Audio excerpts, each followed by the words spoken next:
So for our last and final vlog of this course, I chose an article entitled "The Value of Physical Fitness for the Christian." So this article really outlines 4 main principles that they want you to consider. So the first principle is good stewardship. So God gave us our bodies, and He trusts us to take care of them and take care of them wisely.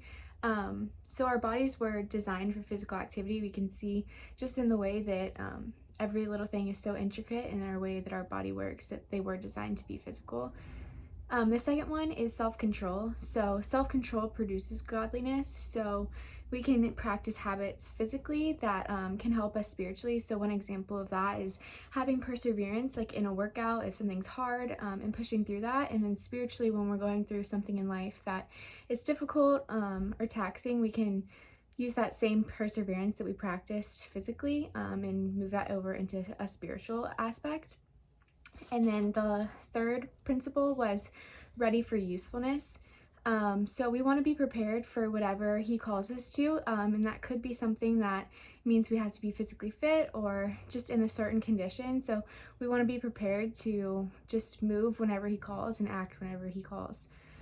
And the last one is loving others. So we can meet others' needs physically, and that can be a great way to show Christ's love. So physical tasks of service can be a great example of that.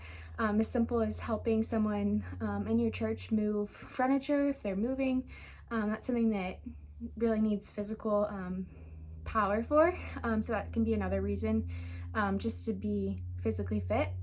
And so I would use this as an encouragement to make a change for all of my clients, because we're all children of God, so this applies to all of us, no matter what stage of life we're at, how old we are, how physically fit we are for an athlete. So it applies to all of us. And it shows practical application. So it allows for individuals to hear spiritual purposes for a healthy lifestyle, and that can have a great motivation for someone who may be lacking it. And maybe not wanting to pursue a physical fitness lifestyle, just knowing that it can help us and be such a great principle spiritually, and that we're called to it, and we're called to take care of our bodies as our temples. And I also chose this article because it's very clear and concise, and it chooses 4 main principles that it focuses on and goes into depth about those, and really outlines just principles for why a Christian should be physically fit.